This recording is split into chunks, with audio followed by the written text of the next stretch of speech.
Próximamente se iniciará la negociación colectiva de trabajo entre la USO y Ecopetrol. Es por eso que a continuación les explicamos por qué la organización sindical presentará un pliego de peticiones a la empresa. Es importante negociar pliego de peticiones porque la negociación colectiva es un derecho fundamental de los trabajadores y es la esencia del sindicalismo.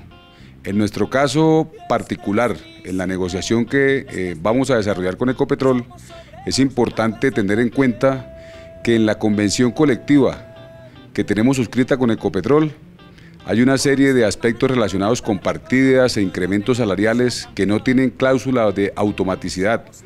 Para que esto pueda renovarse es necesario pactar un acuerdo con Ecopetrol.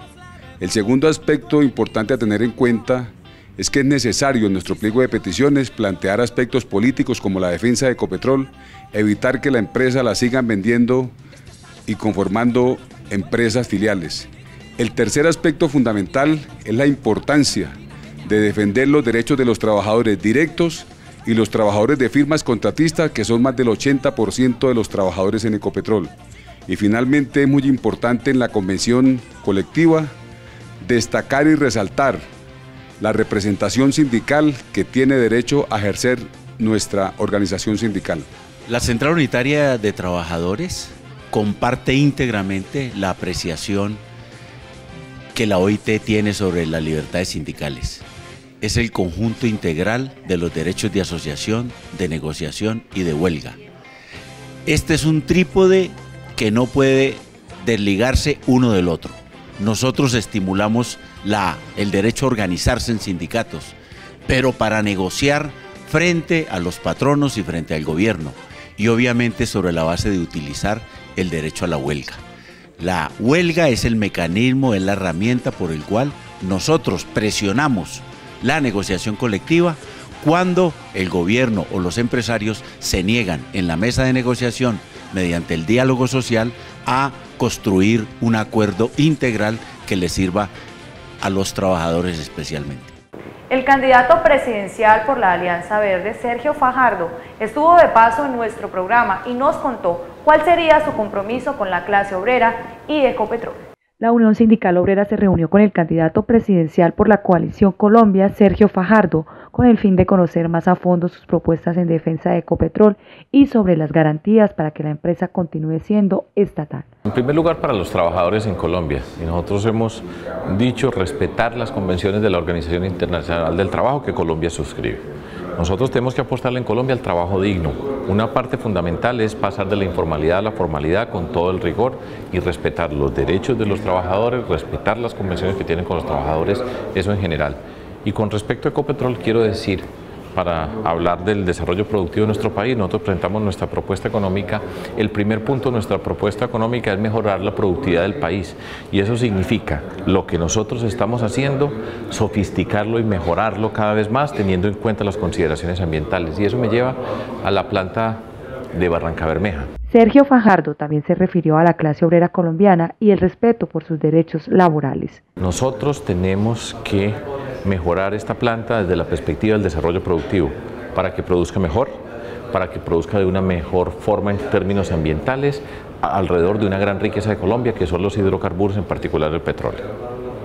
Alrededor de Barrancabermeja y la institucionalidad que nosotros tenemos, aquí están todas las oportunidades, porque aquí tenemos el desarrollo rural, tenemos el río Magdalena como riqueza de nuestra Colombia.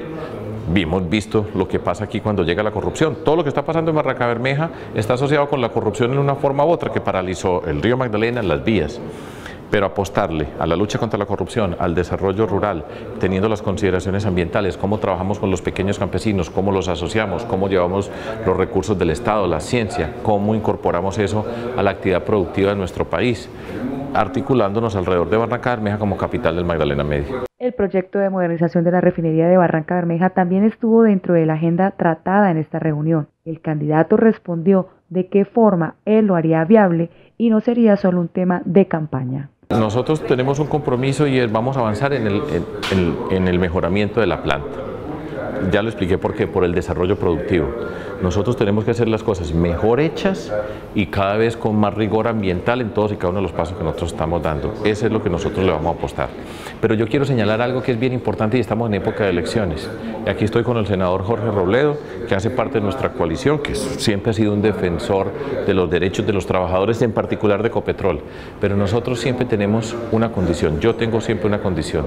La mejor forma de respetar a las personas es no salir a decirle cualquier cantidad de mentiras, porque aquí lo que está pasando es que se les ofrecen unas cosas y después no se cumplen.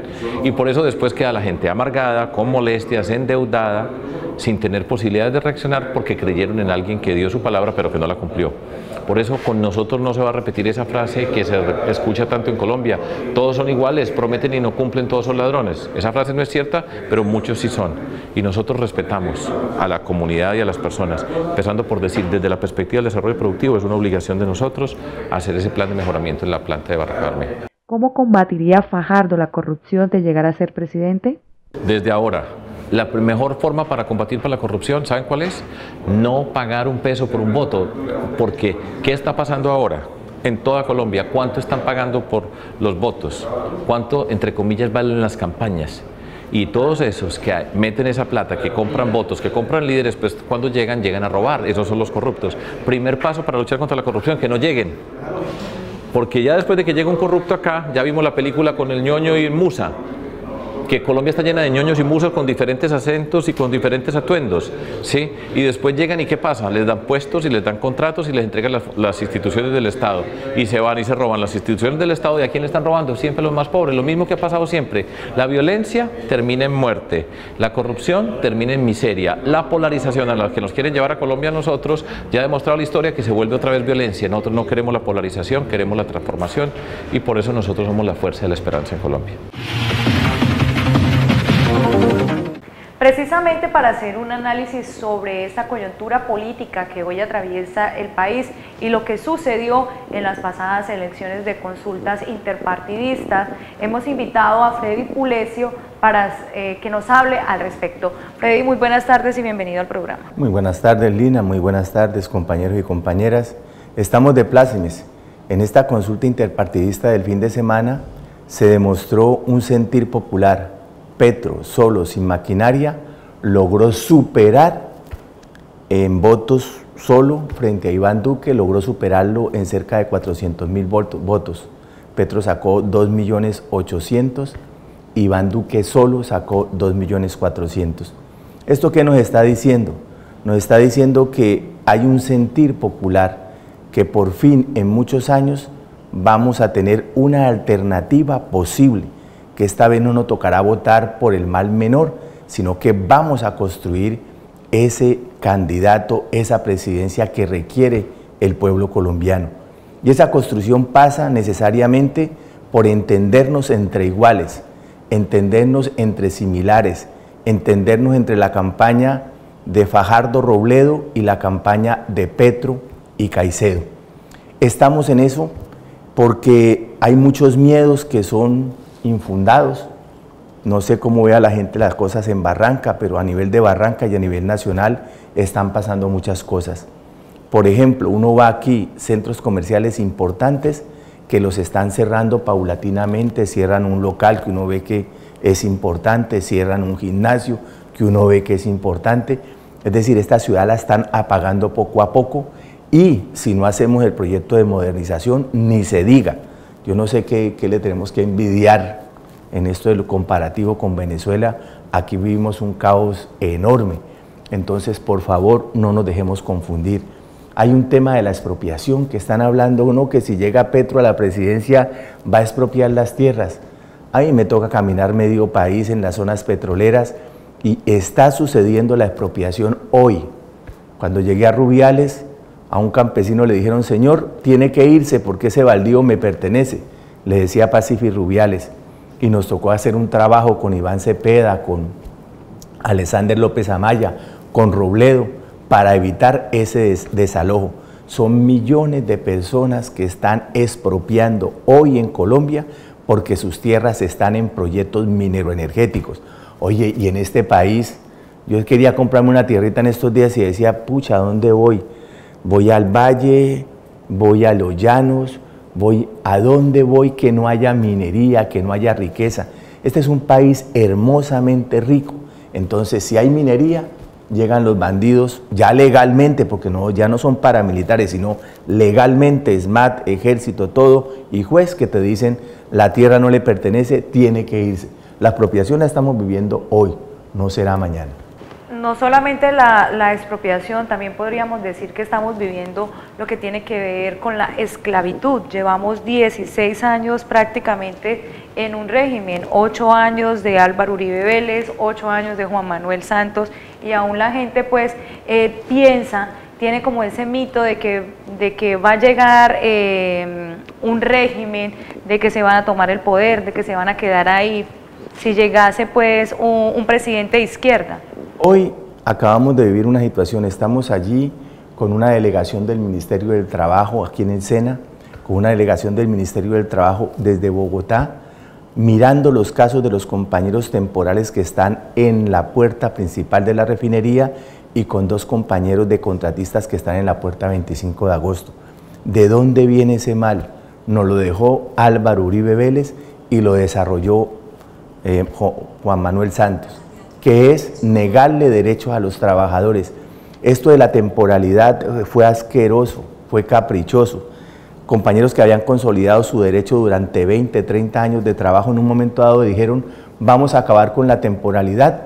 La cortaron sin ninguna justificación porque los compañeros ya habían adquirido derechos. Acabaron con esa nómina para aparecer con la nómina tercerizada, que esos compañeros ya vienen con unas tablas mucho más pequeñas, más reducidas, con menos derechos.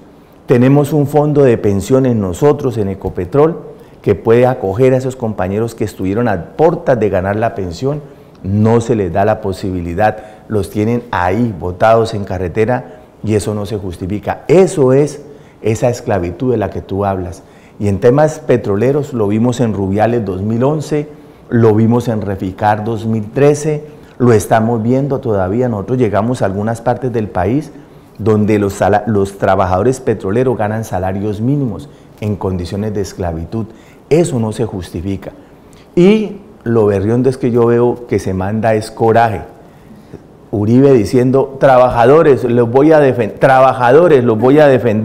les voy a defender la salud. Oye, si Uribe acabó con el sistema de salud y de pensiones en este país, no solamente a los trabajadores petroleros, a toda la nación.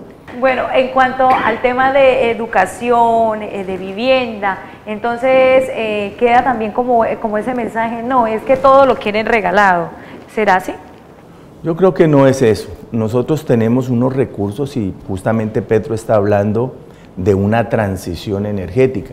Nosotros tenemos hoy un país basado en el petróleo, en la minería extractiva y de exportación.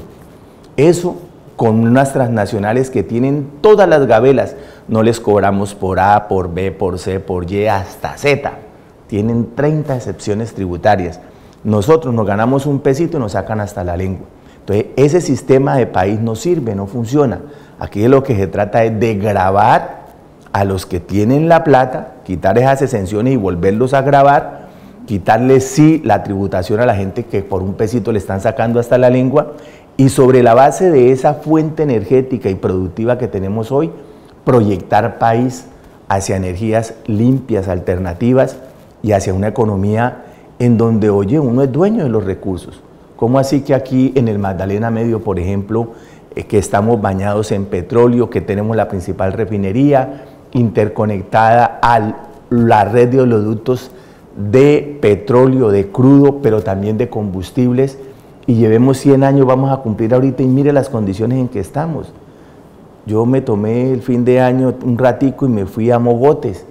Pensé que Mogotes era el último rincón de Santander y quise ir a conocerlo porque había una persona, un amigo que conocí, que lo extraño porque hace más de 20 años no lo veo y de pronto voy por allá y lo veo y me encuentro esas calles pavimentadas, lo más de bonita, y no tiene una gota de petróleo. Dije, definitivamente esto no puede ser de esta manera, lo estamos haciendo supremamente mal y nos corresponde corregirlo, pero para hacerlo necesitamos un gobierno que nos dé la mano para este tipo de iniciativas. Bien, por último, Freddy, el mensaje. no solamente para los trabajadores petroleros, sino para la clase obrera en general, en todo el país, porque pues nuestro programa también lo ven a nivel nacional. ¿Qué decirle a esas personas que aún tienen muchos mitos, muchas dudas, están confusos, y a las comunidades, por supuesto, en cuanto al tema, en cuanto a esa posibilidad que tenemos de cambiar este régimen que hay en Colombia hoy día? Que hay que hacerlo, es que no podemos vivir más la angustia, no podemos vivir más del miedo. Ya Uribe nos gobernó 8 años con miedo, el otro nos gobernó otros 8 años diciendo que nos sacaba del miedo, y otra vez nos van a meter en el mundo del miedo, no se justifica. Nosotros necesitamos vivir la paz, la alegría, la vida como tal, y este país tiene cómo hacerlo y nos lo merecemos todos. Rey, muchas gracias por haber estado como siempre en nuestro programa. Muchas gracias, Lina. Muchas gracias a todos y todas. Bien, era entonces el análisis que hacíamos con Freddy Pulecio acerca de la situación que vive hoy Colombia en cuanto a materia política y de miras a las elecciones presidenciales. Vamos a una pausa y ya regresamos con el final de nuestro programa, Semanario Obrero.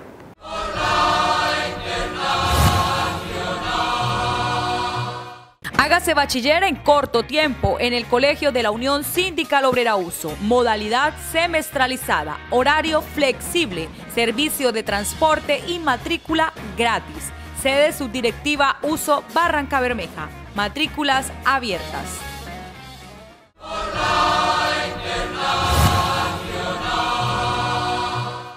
Orientaciones para la evaluación del desempeño de los trabajadores de Ecopetrol S.A. y otros hechos que hacen parte de nuestra agenda informativa a continuación.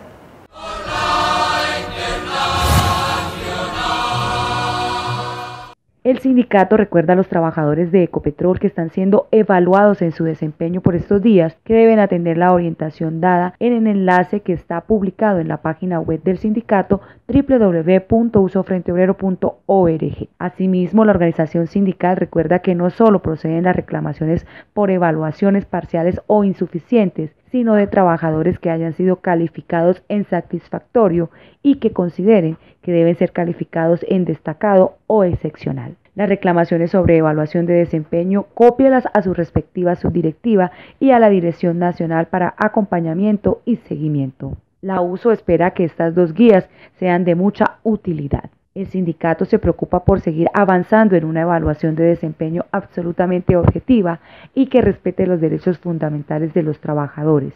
Asimismo, intenta construir una propuesta sobre el tema de cara a la próxima negociación colectiva de trabajo.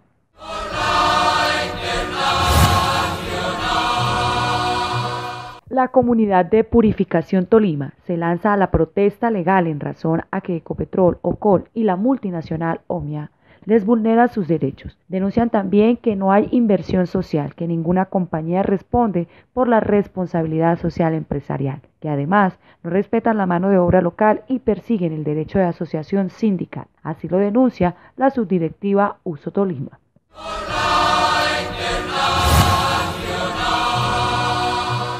Un grave daño ambiental ha ocasionado un derrame de crudo, aceite, gas y lodos que han brotado del pozo La Lizama 158.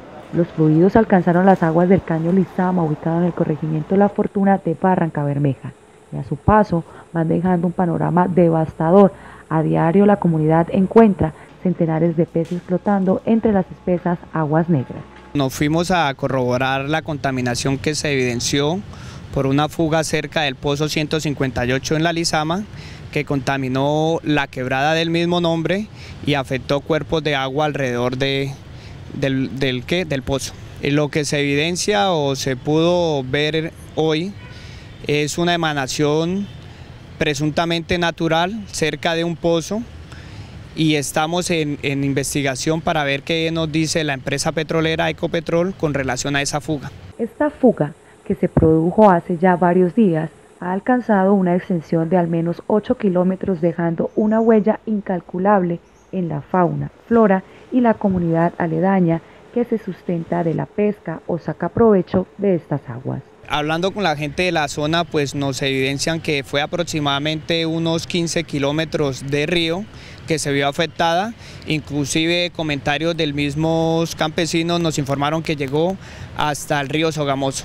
Nosotros vamos a pedirles a Ecopetrol pues que nos den lo que se salga de la investigación con relación a ese derrame de crudo.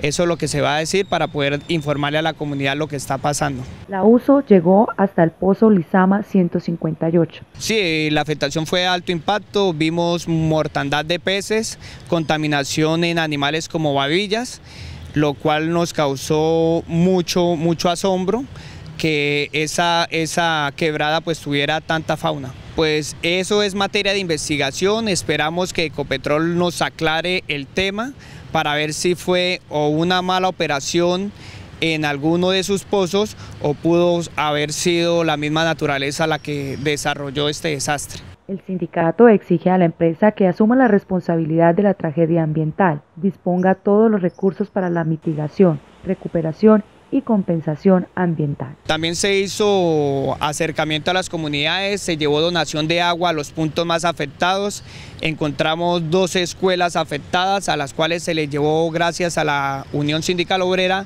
agua potable porque muchos de los sitios donde ellos toman el agua fueron contaminados por el derrame de crudo. En esta visita, la USO realizó gesto de solidaridad con la comunidad afectada por la contaminación. Por último, el sindicato expresa su preocupación por todo lo que está aconteciendo con esta tragedia ambiental. De esta forma llegamos al final de nuestro programa. Un saludo muy especial a todos nuestros televidentes en el eje cafetero y quienes nos reportan sintonía a través de nuestros grupos en las redes sociales de Facebook y Twitter, USO Frente Obrero. Si quiere conocer más de nuestra actualidad sindical, visítenos en la página web www.usofrenteobrero.org. Nos vemos en la próxima emisión del Semanario Obrero, el informativo de la clase obrera.